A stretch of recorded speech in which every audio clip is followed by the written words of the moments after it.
This video is on how to make your slideshow for the history of the atom. All right, just to kind of quickly review here, I started off in Blackboard and I clicked on this link here, and when I did that I got the view only of the document, and I went ahead and did File, Make a Copy, and I made a copy of it and I changed the name of it so that it had my name, my class period, and then the name of the document. Alright, so I've done all those things and now I have all this information for me.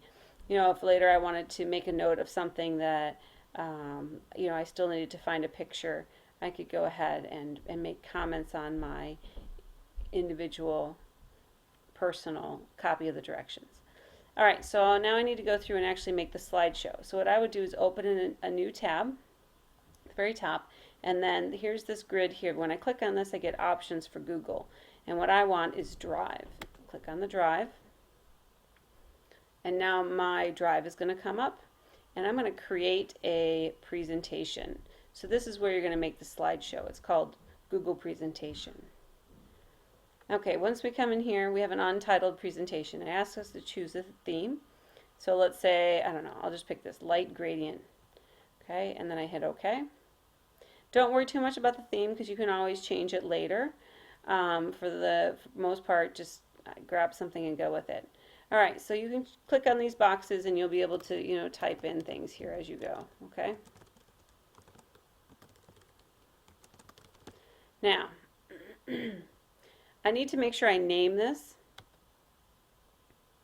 And so, it's usually one of the first things I do. First name, last name, class period, and then this is history of the atomic model, or the model of the atom, you can say that too, and hit OK. So now I've renamed this and that's ready to go, so I don't have to worry about changing it later.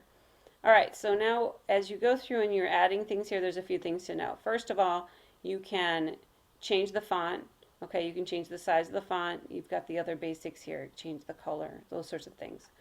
To add a slide, you go to Slide, New Slide. Okay, and if I don't want it to look like this, I can go to Slide and apply a different layout. So maybe I just want it to be blank. Maybe I want to have a title and 2 columns. So there's some different options there. If I decide I hate my theme, I can always go through and change it later. Like I said, there's no big deal with that. So I wouldn't spend too much time stressing over the theme to start. Okay? And so you're going to go through and make each slide and fill in the information. When you need to add an image into your slide, you can click on Image. Okay?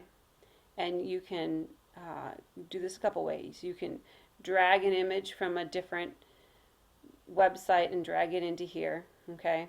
You can type in the URL for that particular image. You can do a search and find them here. You can also save them from online and then upload them. Okay, so there's some different ways to do the images, and we can go through those more later. For right now, you can just work on getting your text in. Okay, so that's how you go about and make your slideshow.